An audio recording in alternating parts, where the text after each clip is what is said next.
ẹ̀yin èèyàn mi ẹ káàbọ̀ ẹ wọlé kalẹ̀. Ẹ jọ̀ọ́ kí ni reason tí Lizzy Mẹ́ṣọ̀ tí ò fi lọ sí burial Alhaji Taiwo Hassan lánàá, burial gbogbo tó ṣe? Ẹ jọ̀ọ́ kí ni reason tó jẹ́ pé ó jókòó sórí social media ń bá wa sọ̀rọ̀, mi ì mọ nǹkan tó sọ, àti kékeré àti àgbà àtọkùnrin àti gbogbo wọn ló wà ní burial yẹn tó ń pay last respect. Òun ló jókòó tó ń ṣe, tó ń fi ọ̀rọ̀ máa yẹn, tó ń fi ọ̀rọ̀ ilé ayé ẹ̀ tó fi ń wàásùn nígbà tó o dẹ̀ mọ̀ pé ilé ayé tiẹ̀ gan kò ṣe kí ni, kò mú yes. Tó sọ ọ̀rọ̀ ilé ayé máa yẹn di sermon, tó o dẹ̀ mọ̀ pé láìfù tiẹ̀, Lizzy, tó bá jẹ́ pé láìfù ẹ̀ o ní quarter of the love that man has, máa yẹn ò ṣọ́kù, ó ti dàgbà. Àti bá ṣe ń sọ yìí 60-70 kó ṣàṣà ló máa ráwọn tó ń 80 bíi ti tẹ́lẹ̀. Ó dàgbà, ó gbé nǹkan ṣe ní ayé. He died a legend. Ẹ gbàgbé, the man died a legend. He was surrounded by people that loves him, by children that adore him, by fans all over the world. Ogogo, come on. He died a legend. Lizzy, kí la máa sọ nípa tiẹ̀? Ṣé ìgbà tí wọ́n bá kú torí o mọ̀ wàásù ṣé àwọn èèyàn ní sọ pé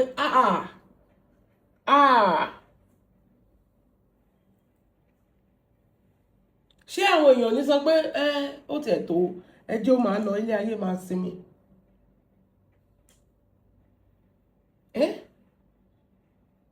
You sat down, you were saying o kàn wí kótókótó kátàkátà àtàwọn òsínwó ènìyàn tó ń fọ́lù ẹ̀yàwó yẹn mi ò tiẹ̀ kọ́kọ́ yé mi ná. Àwọn òsínwó ènìyàn, ọ̀rọ̀ Ìyábọ̀ ló tún bẹ̀rẹ̀ sí ń sọ, wọ́n léyàn kú, everybody wà sóbà. Ọ̀rọ̀ Ìyábọ̀ ló tún gan yín mọ́ tó tún bẹ̀rẹ̀ sí ń sọ Ìyábọ̀ this Ìyábọ̀ that lójoojúmọ́ ayé. How are you going to live your life? Kí ni wọ́n máa sọ? Kí làwọn èèyàn máa sọ tó bá tẹ̀ ṣe lénìí? Kò dẹ̀ pẹ́ mọ́.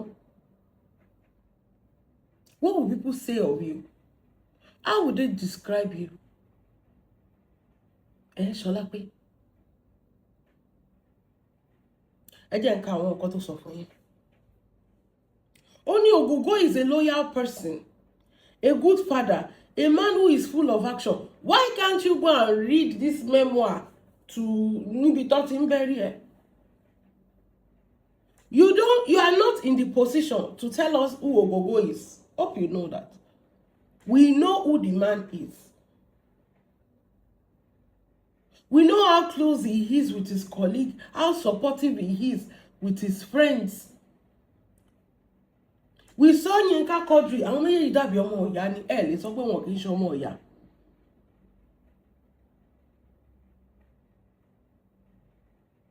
We know the impact he has made in the fíìmù méjì péré ló ṣe Solape tílé ayé dàrú báyìí. Fíìmù méjì àbí mẹ́ta kò fọ́ Tinubu. Kí lorúkọ ìkejì yẹn náà? Àti ẹ̀wò àtúngbàgbé orúkọ ẹ̀ náà ni. We saw the impact Ogogo has made in the movie industry. Orúkọ ẹ̀ ò lè parẹ́ láíláí. That is it. He's a legend, he's a mentor, he's everything you can ever be. He did not use ìgbà ẹ̀ jágajàga bí tiwọ́ tó fi ń lò gbà ẹ̀ yamayama. He did not.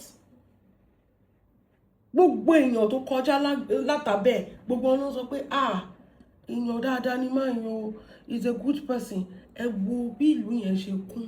If only he can see how people loved him. Ẹ wo bí ìlú ṣe kún. Ẹ wo èrò àwọn tí ò tiẹ̀ tún sí ní Naija gan, they were all on video.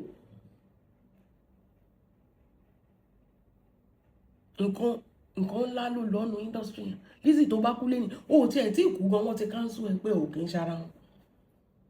ó tí kú ó sì wà láyé wọ́n ti cancel pé kì í ṣara àmọ́ rí o kò ṣe fíìmù mọ́ lọ́dọ̀ wa. If only they can say that about you. Only he's an action man and people love his performance, and that he is well disciplined and well cultured individual. You are not going to ìjọ wo gan ló dé tó fẹ́ máa pàtàn ògògò fún wa náà. Ìjọ wo ni wọ́n dé tó fẹ́ máa pàtàn ògògò fáwa? Ṣé ìwọ ló fẹ́ sọ ọ̀rọ̀ èèyàn tó gbogbo jẹ́ ni? Solape, speak about yourself. Can you gbogbo nǹkan tó fi describe ògògò? Can you say that about yourself as of right now? Ṣé o lè sọ nípa ara ẹ? You can't.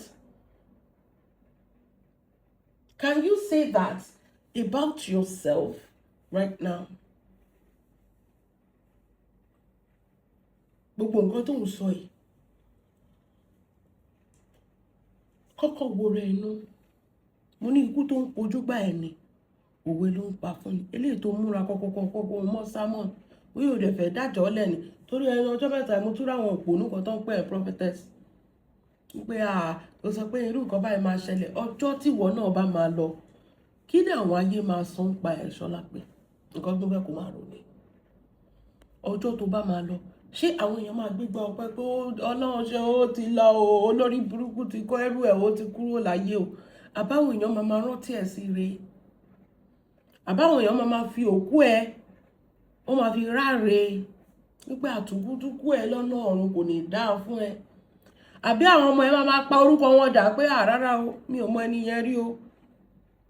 Wọn ò ní fẹ́ affiliate mọ́ ẹ torí anything attached to your name is destroyed. Solape.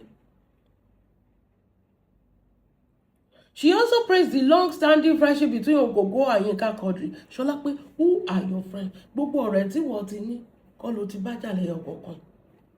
There's a video of where you and Iyabo used to be very close. You and Seyi Edun, you and àwọn olótú wà mẹ́yìn. Tí gbogbo yín, even lórí mẹ́sì àìpé náà, ṣe bẹ́ẹ̀ close. Kí ló ṣe? Ṣèbí pé ló ń ṣẹ́ bọ́ta wọn. Ṣèbí èpè ló ń ṣẹ́ fún ọ̀tá wọn lẹ́nu. Ìwọ tó ṣépè tó jẹ́ pé ìyáálé ẹ gan, èèyàn tó bá nu lé, èpè ló ń ṣẹ́ fún àwọn ọmọ ọ̀tẹ́ ẹ̀. Èèyàn tó bá nu lé tó lọ gbọ́kọ ẹ̀. Tó wá delusional tó wá sọ pé Fọlá ló wá gbọ́kọ ẹ̀ nígbà tó rí ọkọ nínú ilé ìyàwó ẹ̀ tó lọ gbà á.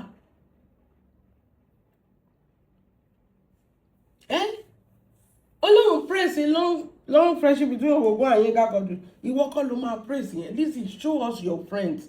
Kí ló dé tó jẹ́ pé godmother, your godmother, your able mother, your disabled mother, gbogbo wọn ló fi ẹ́ lẹ̀. You cannot even keep a friendship. MHM ńkọ́. No be here we dey when you and MHM tell close ju anything no. Kí ló ṣẹlẹ̀? Ọba ńlá ńkọ́, àwọn tó dúró fún ẹ bí ìyá. Adébímpé ńkọ́, ọmọ mi ni ẹ má pa fún mi o, ọmọ mi ni Lizzy o, èmi ni mọ́dẹ̀ o, èmi ni kọ́bọ̀kù fún ìyá o. Kí ló ṣẹlẹ̀? What happened? Can you boast of anybody that is your best friend? Do you even have? Gbogbo wọn ló ti bá jà tán tó ti parọ́ mọ́ tó ti ṣépè fún. You are describing their friendship, an unquestionable friendship.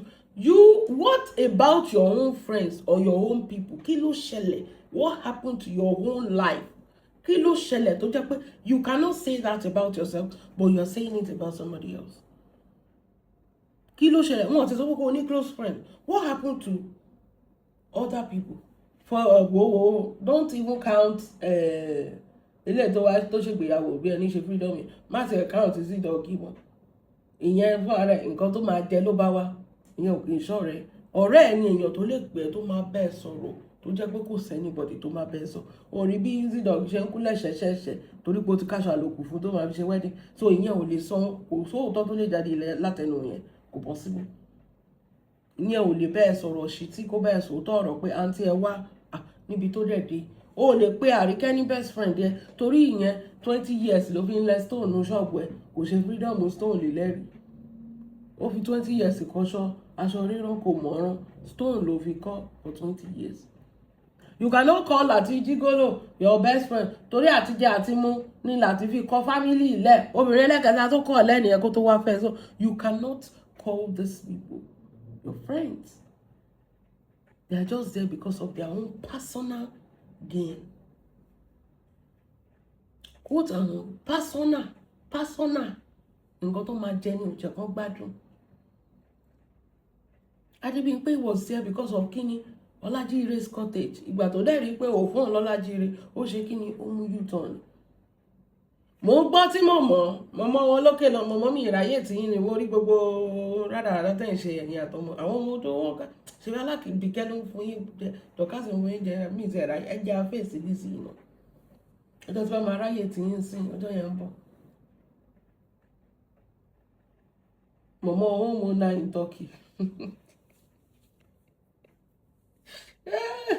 òun mo na odidi ó mo na in Turkey ṣèbí mo gbọ́ tí yẹn náà sọ pé tó bá fẹ́ jẹ́ kí wá jà fún ẹ kó fẹ́ kí mú ẹ padà sínú Nollywood wá fún mi 15 million. Everybody surrounding you is because of their personal gain.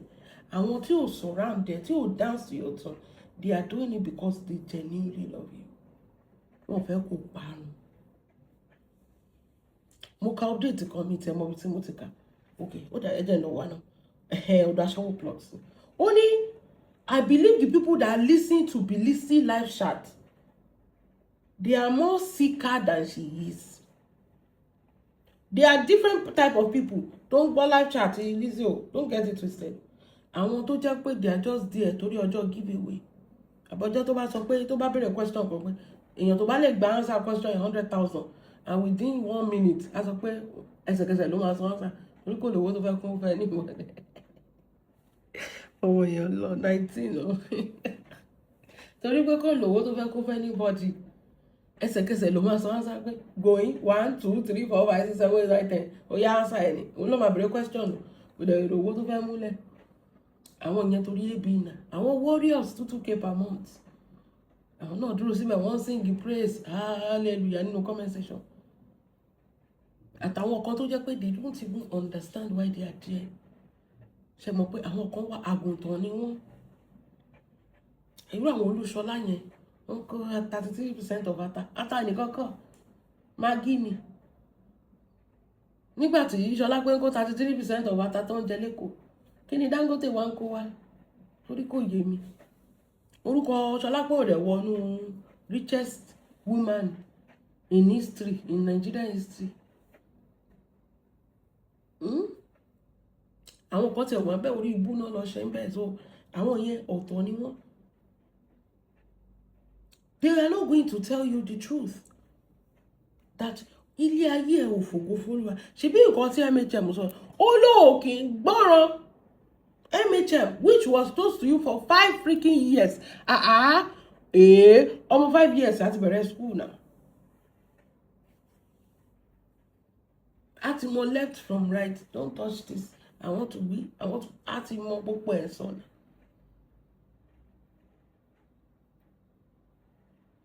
MHM was with you for 5 years. It's enough for her to know who you truly are.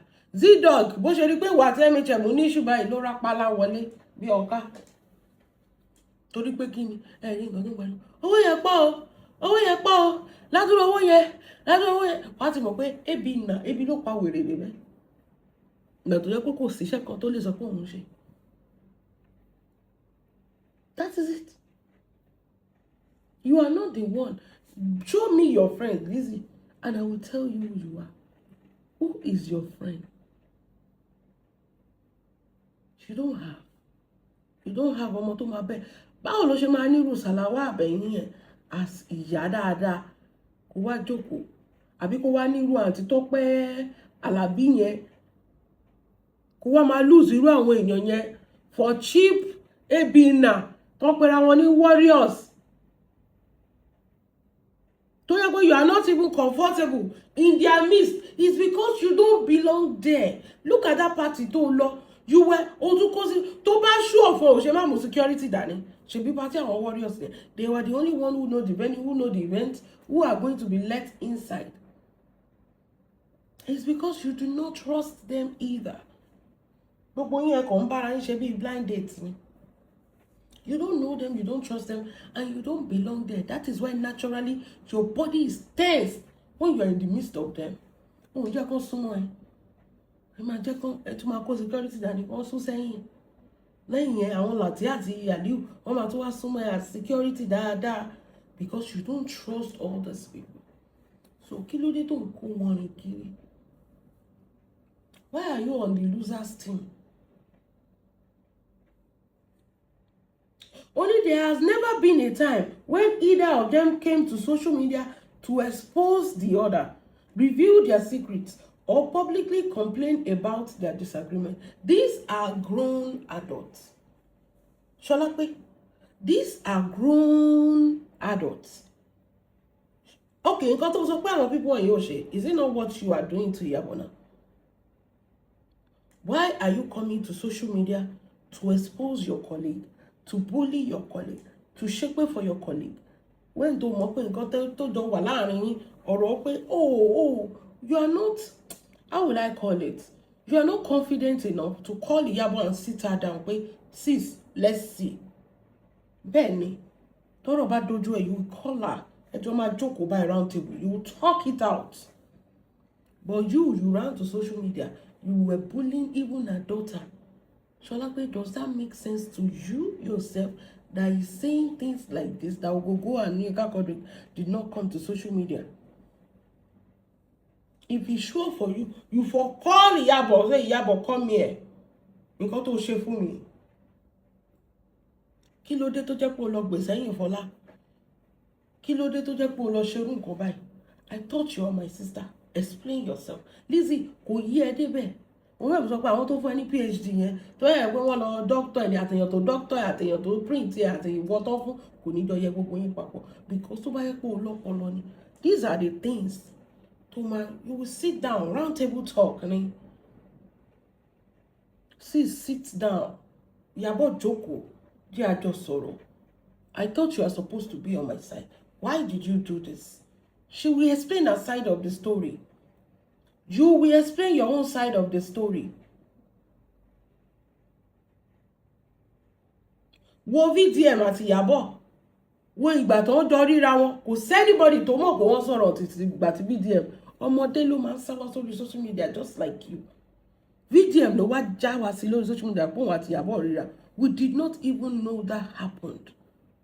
Nǹkan tó ń pè mature-minded ni. Iyabo did not say it. VDM had to run to social media to come and see it. Tó bá sure fún ẹ. You brought this matter. Iyabo, you have to explain yourself. Why did you do this? Why did you will talk it out.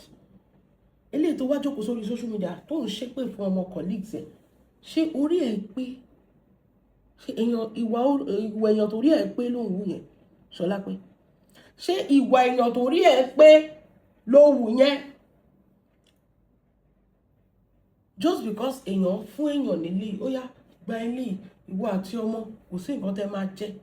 But you want Fola to be hungry and you also want the children to be hungry. Solape, you have mental problem. Ó fẹ́ kébi pa ìyá lẹ́yìn ìgbà tó ti gbọ́kọ́, kébi pa àwọn ọmọ. Tó bá jẹ́ pé Fola gan ló gbà lọ́wọ́ Lati, kẹjọ máa kọ́mọ lùbọ̀, ó bẹ́tà ju Lati tó jẹ́ pé ẹpọn ẹ̀gan ò ṣiṣẹ́ mọ́ náà. Because imagine Fola, kí Fola kó gba Fola kó gba tọmọtọmọ. Kí lẹ ń gba àwọn ọkùnrin yìí fún? Kàkà kó fẹ́ jígólò, kúkú lọ fẹ́ yàwó jígólò yẹn gan. Torí ẹjọ́ máa ṣiṣẹ́, ẹjọ́ máa kọ́mọ lùbọ̀. Solape ò understand ìgínní kan. Súra ọkùnrin ò bẹ́ẹ̀ ṣiṣẹ́, ó kàn fọ́ọ̀sì ara ẹ̀ sínú marriage. Àtọjọ́ tí Àríkẹ́ ti ń bẹ́ẹ̀ ṣiṣẹ́ for how many years ẹ ti wà together? Ṣé ẹni ìṣúrí ọjọ́ tó lọ gbé Láti nǹkan tí ò ń ṣe nǹkan ní nǹkan kọ́ láyé ẹ̀ ti bẹ̀rẹ̀ sí ń rún jégéjégé ni.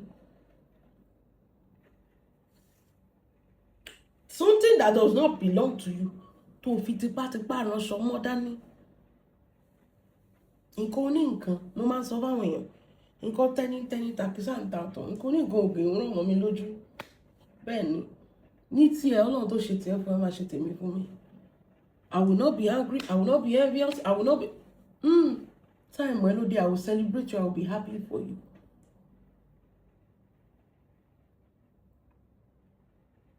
I'll be happy.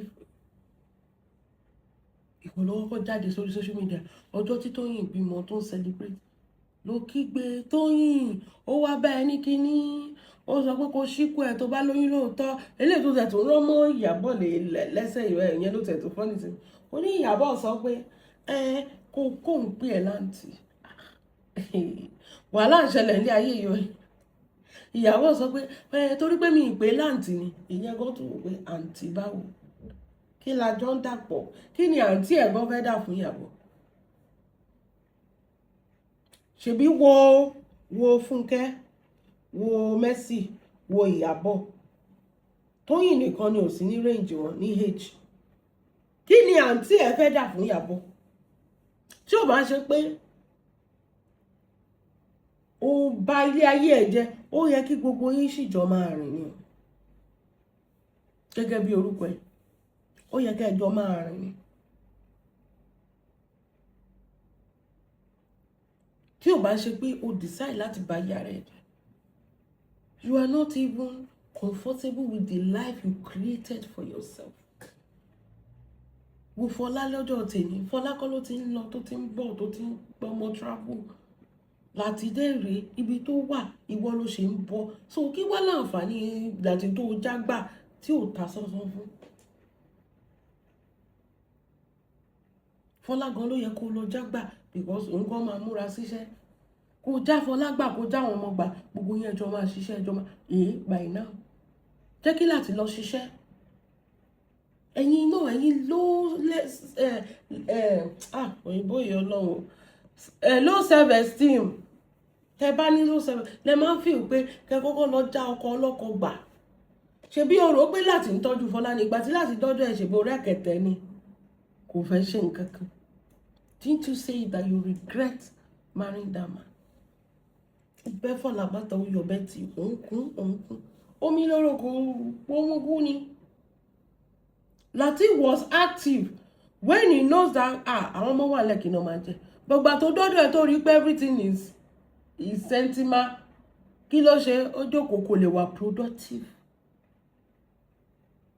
ṣebí bó ṣe rò pé láti ń ṣiṣẹ́ lọ́dọ̀ Fọlá yẹn ló ṣe rò pọ̀ ń bọ̀ wá ṣiṣẹ́ lọ́dọ̀ ẹ̀ kò sí nǹkan kan ó ṣáà hang around inú ilé tẹ́ bá ti ní ìdí ẹ̀ lẹ́ máa gbé jáde. If you know that Yinka Quadri and Ogogo did not have any issue or bring their issue to social media, so why are you bringing your own issue to social media? Why are you shaping for your colleagues and their children?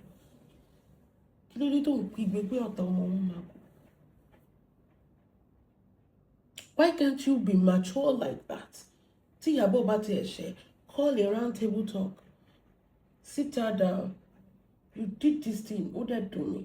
Why would you do this thing? Let her explain herself. You explain yourself. You go bye. Feel receipt here, huh? Ṣé Ìyábọ̀ wa burú bẹ́ẹ̀ yẹn ni? Tó bá rí pé lóòótọ́ ni wọ́n parọ́ mọ́ ẹni. She will rectify immediately. But because you are not mature, wo ọ̀nà tó gbé gbà tó bẹ̀rẹ̀ sí ní àtàkì ọmọ tó tún lọ́wọ́ àtàkì ọmọ Tanzania. Juma ibẹ̀ mo ti rí bó ti tán fún ẹ. Ìwọ ló dẹ̀ wá fẹ́ wá preach ìwọ tó ń wá àtàkì Juma tí ò mọ̀ ẹ́ rí tí ò tẹ̀ kì í ṣe ọmọ Naija tó bá rí anybody lẹ́yìn Ìyábọ̀ wà bẹ̀rẹ̀ sí ní àtàkì wọn. If you are mature minded like you claim torí ẹ̀ dẹ̀ pé torí ẹ̀ wò yìí. If you have issues with somebody, you call the person, you sit down and you discuss it. Mo máa ń sọ fún yín, èmi àti ọ̀rẹ́ mi, tí bá fẹ́ sọ ọ̀rọ̀ tó lágbára fọ́rẹ́ mi, bí eléyìí mo ṣe máa ń ṣe. Bikini nìkan la máa wọ̀, a máa wá lọ sí beach, a máa wọnú omi yẹn, a ní lọ inú o, a máa wọnú kò sí microphone tó wá lè gbé sára, ó máa ṣe kíni, ó máa dissolve ní omi iyọ̀, salt water. Ó máa wò ìyẹn tí náà bá gbé ẹ gan mẹ́ẹ̀ bikini la máa wọ̀ tá máa wọnú omi lọ ibẹ̀ ni a ti máa ń sọ̀rọ̀ àṣírí ó máa ń sọ tiẹ̀ fún mi mo máa ń sọ tiẹ̀ reason being that èmi sọ pé ó ní compromise ní gbé báàgì wa wọ àti gbé báàgì wa síbi ẹ̀ṣọ́ àwọnú beach báyìí àìmọye nǹkan tó ti sọ fún mi ọkọ mi gan ọ̀hún àìmọye nǹkan tó ti sọ fún mi àìmọye nǹkan tí mo ti sọ fún mi. There is life outside social media. mọ̀mọ́ tó sọ pé òun ò láṣìírí òun ọ̀ṣẹ́ àwọn mọ̀mọ́ tó máa ń sọ pé òun ò láṣìírí kí ló dé tí ò gbé síkírìtì àwọn ọkùnrin tó ń bá Tina sùn tí ò gbé jáde. tẹ́ bá sọ nǹkan fún mi mi láṣìírí o but ìgbà tí best friend yìí mọ̀mọ́ Laura Martins tí ó tẹ ẹ̀ ní stroke I don't know if that is even true. mọ̀mọ́ jáde ó wá expose ẹ̀ mọ̀mọ́ láṣìírí ó kàn mọ̀mọ́ wúwa ìkàsíyàn ni ó kíìpù àṣírí àwọn ọmọ ẹ̀ ìgbà tí Tina lọ ń dó PS Home and Property ní Naija ṣé mọ̀mọ́ wa sọ fún wa pé Tina lọ dó mọ́lẹ̀ Tina fly lọ Naija ó lọ ń dógó. She did not tell us anything she hid that so mọ̀mọ́ láṣìírí ó kàn decide pé láìpò tí òun kọ́ máa expose ẹ̀ gbogbo èèyàn ló mọ nǹkan tó ń ṣe. Tí Ìyábọ̀ bá ṣe ẹ̀ lóòótọ́ you started from Ṣẹpẹtẹrì you drag Polo odidi ọmọ Igbo and na you dey àwọn ọmọ Igbo they are better than Yorùbá and na you dey drag their brother. ó mọ bó ṣe gbé Polo ni Peter Obi ò máa fọ̀rọ̀ Polo ṣeré. Anybody you see with ó drag kí ló ń porúkọ ẹ̀ ìyàwó Wàsíù torí pé ó ti rí lọ́dọ̀ Queen Mother. Because you expect everybody to be helping you fight your battle. How insane can that be? How insane can that be? Ìyàwó Emmanuela, ó máa drag ẹ.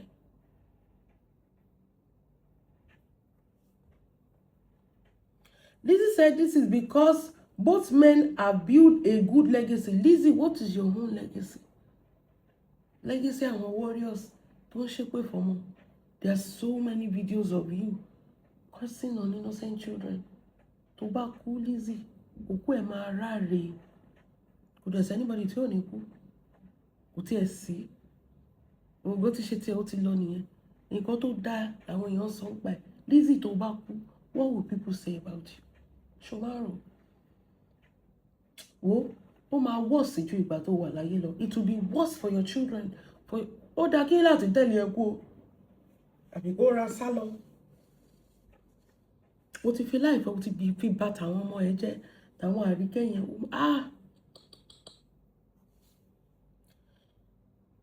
Only both men build legacy and have shown themselves to be responsible father and mature individual. Lizzie, are you responsible mother? Tó ní ọmọ lákàtà ẹ tó ń wọn èpè burúkú nínú ilé tọkọ ẹ ń sùn nínú ilé tọmọ ẹ ń sùn nínú ibi tó ti ń ṣe business. Ó káṣọ séjì kàbá oníkàwọn èèyàn wá máa rà ó dẹ̀ ń wọ́n èpè ṣé mi ní kí wá ra jẹ́ èpè. Èèyàn tó wá ti gbaṣọ yẹ báyìí ó ti ké èpè lọlé lọ bá àwọn ọmọ ẹ̀ ó ti bẹ́ẹ̀ pín inú èpè tó ṣe. Are you mature? Are you responsible? Are you a responsible adult? Àbò kan ṣe bí ọmọdé ó dàgbà ó lọ́pọlọ náà tó bá lọ́pọlọ bó ṣe the way you are going around things. You go around it. Awala man say, but this woman get money, she get class. Lizzie, you just get money, you don't get class. But this woman, she get money, she's intelligent, she get class. Look at how she handled this thing. You did not handle it like somebody that is mature. More for any benefit of doubt. Sure, me blame at this time. Sure, me Lizzie, where any no. I'm giving you the benefit of doubt. Like the way you handle your issue with Iyabo, is it the same way you are supposed to handle it? Is it? You describe Ogogo as someone who is disciplined, not only in his acting career, but also in real life, adding that he has tremendous respect for him. Lizzie, can people say that about you? You are not even a great actress. We are not going to talk about on a scale of 1 to 10. I'll give you 2. Can you say one of you act? Oh, the passion for acting. You went into acting because you want to go and use your money to buga and want to want Ben. That is it. To real call limousine to because you want to use your money to go and oppress them. You are not an actress. That's why you can never have a career in acting.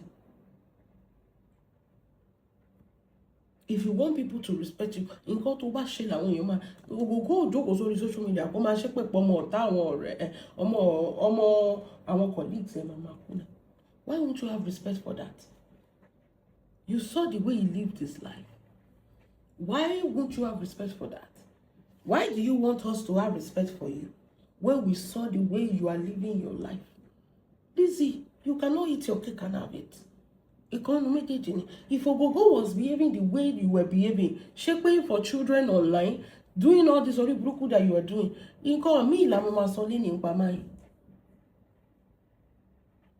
it's very simple. But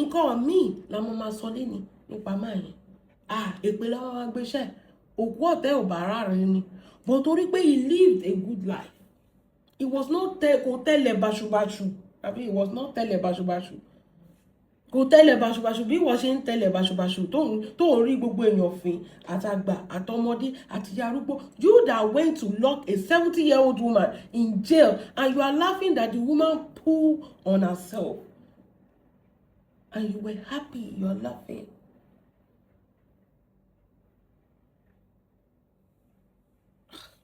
Solape, òkú ẹ̀ máa ráre o. Òkú ẹ̀ máa ráre. She explained that although Ogogo and Yinka may sometimes have disagreements and even fight, they know how to settle their differences private. Why can't you privatize? In fact, Iyabo did not do anything to you. She went to Canada and she was like, hey, on Facebook, wala yin po, heartbeat bra, it was a content. Just like Kamo did the content, and I'm hearing one news and saying that Kamo should go and apologize. For what? Àti Ìyábọ̀ nǹkan tó bá ti ṣẹlẹ̀ wọ́n lẹ́yìn ní sìn kì í ṣe ìwọ nìkan ló ń sọ, everybody is making content with àǹtí Ìyábọ̀ sí.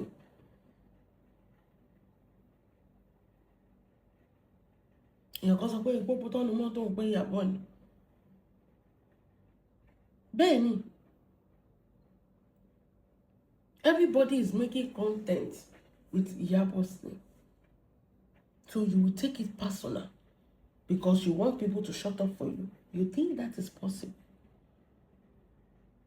When you go down blogs about posted on Instagram, I know you cannot have the audacity to go into the comment section because it's brutal.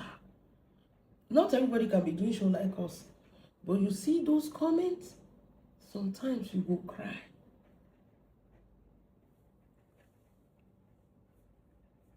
It will hurt you to the bone. If you read the comment section, whenever video of Solape is being on, kì í ṣe lórí page àwọn tó support ẹ, lórí neutral bloggers page. Lórí neutral bloggers page, kẹ́lọ tí ò sí inú fracas, tí ò sí inú anything, tí ò kì í ṣe ti Ìyábọ̀, tí ò kì í ṣe ti Lizzy, ẹ lọ wo comment section. Tó bá ti post video. Ibi kí wọ́n tẹ̀ tó ti rí video kan tó ti mú àgbo wèrè. Why can't you settle the issue we have with Iyabo? Ṣèbáwọn àgbàlagbà ti pè yín nínú industry. Iyabo was not talking. No be you run back. Say it will take 10 years before you leave Iyabo and her children. And she left you, come and sing. You know what is paining you because you were thinking that if you start dragging Iyabo like this, she will not have a choice than to reply you. So that only èèyàn tó ń lọlẹ̀ ó wéyàn tó máa fà wá lẹ́bi tiẹ̀. Ìwọ tí mo put it dẹni lẹ́lẹ̀ ó wá wéyàn tó máa fà wá lẹ́. That's why she's paying you dust. She's not listening to you because she knows that ó ti tán fún ẹ. You cannot drag me down to your level. So she left you there. Ibi tó wá fi ẹ́lẹ̀ sí, kí ló wá ṣẹlẹ̀ sí ẹ kíní? Kí ló wá ṣẹlẹ̀ sí ẹ Ṣọlápé? Gbogbo ayé rí bẹ́ẹ̀ olórí burúkú lélẹ̀ wèrè ní ti yà wèrè. That is the power of silence. Pé ìmọ̀dá máa ń lo kíní yẹn ju anything lọ. Èmi gan ń try láti ní sùúrù ǹsìn. Ó dàbẹ̀ pé mi gan ti ń lẹ̀ kíní yẹn. Tó bá bú mi nínú comment section, wàá kàn rí rẹ̀ pé o disappear ò lè comment mọ́. O lè máa wo fídíò, but o lè bẹ́ẹ̀ ni. Mi ti ẹ̀ ní bẹ́ẹ̀ exchange words, màá kàn ra block yẹn. Tó bá fẹ́ comment mi, wàá tún lọ create another Gmail. Blocking is forever here. Mi ò ní kó máa hàn ẹ́ opinion, but tó bá jẹ́ pé mi ló wá kọjú sí tó bẹ̀rẹ̀ sí bú mi, ó ti lọ nìyẹn. Mi ti ẹ̀ ní bẹ́ẹ̀ go back and forth. She's not even replying you, and that hurts you to your bone. Ẹ̀kan tó bá máa do reply báyìí, wàá tún mú gbé tá á tún dún ẹ̀. Look at VDM for example. The guy is going through a lot. Kò lè lu ṣe shows orí Instagram, TikTok lójoojúmọ́ lónìí. Ẹ̀yin ará social media, ẹ ti lé wèrè léré. Ẹ ti lé odidi very dark man lórí page. TikTok ló ti wá sunkún sí. Kò lè sunkún lórí Instagram. Silence. Wunmi was quiet. Iyabo was quiet. Wọ́n ní kẹ́ pàtó owó yín. Eégún tó bá kọ́kọ́ jó kí náà ìwọ̀n ló máa wo gbẹ̀yìn. Only they settle the issue in private. Why can't you settle the issue with Iyabo in private? Rather than taking their personal issue to social media or exposing each other secretly, they resolve their dispute behind closed doors. Why didn't you adopt that? When you had issue with Iyabo, why are you shaping for our children, for our grandchildren? Why are you even shaping for Juma? Where Juma and Goba no ṣe Juma? Kí ló tó shaping for Juma? This is a friendship with Yinka Quadri at Ogogo is a true friendship, one that can withstand disagreement without destroying bonds or publicly embarrassing one another. Lizzie, this Kinito soy is actually for you. It's for you. It's for you. Are supposed to learn from what you just said. It's not for anybody, for you. Why can't you emulate ìgbésí ayé ìrọ̀rùn bẹ́ẹ̀? Kí ló dé? What? You have not seen anything. Èmi ṣáà sọ nǹkan fún ẹni pé ọjọ́ kan monkey go market, you no go return. Ọjọ́ kan lọ́jọ́ kan. Ṣé o mọ̀ ṣá? Monkey go market, you no go return. Ó yẹ kó ti yí. What will people say about you? When you are alive, what are they saying about you? Imagine when you have died. Ẹ̀yin èèyàn, kò jẹ́ bó ṣe jẹ́. Ẹ jẹ́ ẹ mọ nǹkan tẹ́ bá feel nípa fídíò in the comment section.